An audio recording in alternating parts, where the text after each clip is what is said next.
So today is the day, April 1st, 2026. Humanity is finally going back to the moon. In just a few hours, 4 astronauts are going to launch on Artemis II. This is the first time we've sent a crew out of Earth's orbit since 1972. I mean, think about that. This moment is literally half a century in the making. So let's break down what it took to get here. When Gene Cernan, the last man to walk on the moon, left the lunar surface, his final words were actually a promise. He said, "We shall return." Well, that was over half a century ago. So the really big question, the one we're all asking, is why? Why did it take so long? 53 years. Just let that number sink in for a second. In all that time, we've done some incredible things, right? We built the International Space Station, we've sent rovers all over Mars, we've taken pictures of galaxies billions of light years away, but all of our human spaceflight? It's been stuck right here in low Earth orbit, just a couple hundred miles up. We've been circling our own backyard for 5 decades. But today, all of that changes. At exactly 6:24 p.m. Eastern, that countdown clock is going to hit 0, and 4 pioneers are going to start their journey back into deep space. They are literally fulfilling a promise that was made a whole generation ago. It's happening.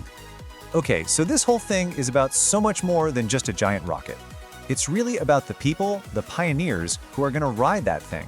And the crew of Artemis II, they really represent a whole new era of exploration. So, let's meet them. Now, what's so fascinating here is when you put it right next to the past. I mean, think about the Apollo astronauts. They were all white American men. This crew, though, this crew is a collection of incredible firsts. We're talking the first woman, the first person of color, and the first non-American to ever travel to the moon's vicinity. It's a completely different picture, one that really reflects a much more inclusive vision for our future in space. Leading this historic mission is Commander Reed Wiseman. And his story, it's just deeply personal. He shared that when his wife is battling cancer, he actually wanted to move their family, but she was the one who insisted he stay. She told him, "This is where you work, this is the job you love, we are going to stay right here." And he said those words basically became his marching orders. Then you have the pilot, Victor Glover. He talked about how he was going through a really tough time in his life when he got this assignment. He wasn't even sure how to feel about it, but when he told his kids, their reaction, they just erupted with, "Let's go!" He said he needed that. He didn't even know how much he needed it. It's just such a powerful reminder of the human side of all this. And mission specialist Christina Koch, you might know her, she holds the record for the longest single spaceflight by a woman. She just perfectly captured the bigger purpose of this mission. She said she hopes this whole thing changes how we all look at the moon, not just as some distant light in the sky, but as a real place, a destination that we can all aspire to go to one.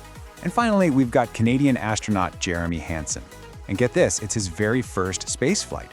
He reminds us of the profound, almost spiritual perspective this journey offers.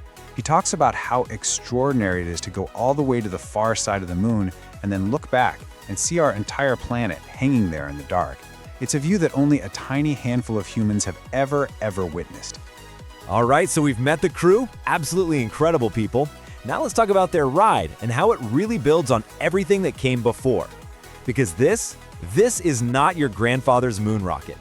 The Artemis system is an absolute technological beast, but it's one that's standing on the shoulders of the giant that was the Apollo program's Saturn V5.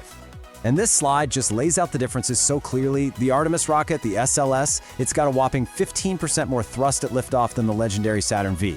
But the really crucial difference here isn't just power, it's the philosophy. Apollo was a sprint, right? Get there, plant a flag, grab some rocks, come home, flag and footprints. Artemis, this is about building a sustainable, long-term human presence on another world. It's a marathon.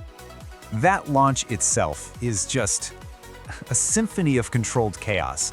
I mean, for the first 2 minutes, you've got 2 massive solid rocket boosters providing most of the power. We're talking 75% of the thrust. After they separate, the 4 main engines kick in. These are the same kind of engines that power the space shuttle, by the way. And just 8 minutes after liftoff, boom, they'll be in orbit, screaming along at nearly 5 miles a second. It's just mind-boggling. But here's the thing, this mission isn't some victory lap. It's not just a trip around the moon for fun. This is a critical, high-stakes test flight. Every single system, from the life support that keeps them breathing to the navigation that tells them where they are, has to be proven to work in the incredibly harsh environment of deep space. We have to know it works before we can even think about landing. Now, the mission is designed with this absolutely brilliant safety feature built right in. It's called a free return trajectory. Basically, the path is calculated so perfectly that the moon's gravity will just naturally grab the spacecraft, swing it around, and sling it right back towards Earth. No engine burn required. It's the ultimate safety net. And if that sounds familiar, it's because it's the exact same orbital mechanic that famously saved the Apollo 13 crew when their spacecraft was crippled. It's a lifesaver. So, okay, the trip out has this built-in safety net. Awesome. But what if?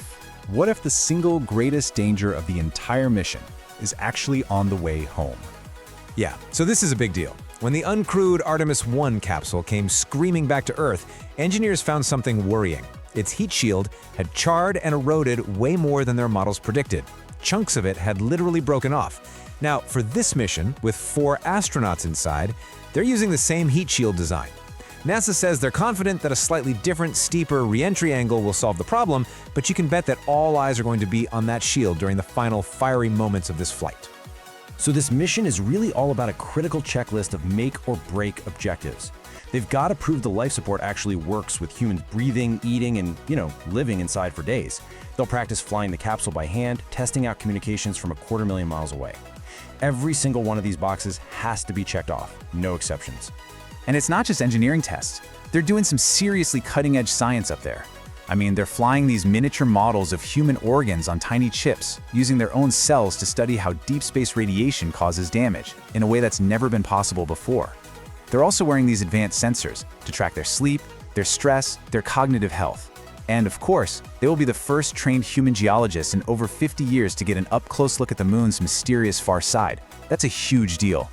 All this high-risk, high-reward work, it kind of begs the question, right? Why now? After 53 years, why are we suddenly going back? Well, let's zoom out a bit and look at the bigger picture. Because the reality is, whether we like it or not, we are in a new space race, and this slide lays it out perfectly. On one side, you have the US-led Artemis program with over 60 international partners, and they're on a clear path to build a permanent base. But on the other side, you have China, in partnership mainly with Russia, and they have their own incredibly successful lunar program with very similar ambitions. Both sides are targeting a moon landing before the end of this decade. The race is on. So, today's launch? That's just step 1.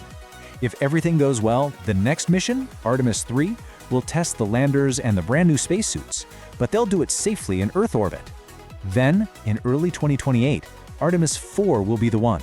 That's the mission that'll finally put boots back on the lunar surface, paving the way for a permanent moon base and, eventually, for the first human missions to Mars. This is the roadmap. And that leaves us with the ultimate question, doesn't it? You see, Apollo was magnificent. It was a triumph, but it was temporary. So, is this mission, the one launching today, is this the true beginning? Is this the moment that humanity finally commits to becoming a multiplanetary species, starting our permanent life beyond Earth? I guess only time will tell.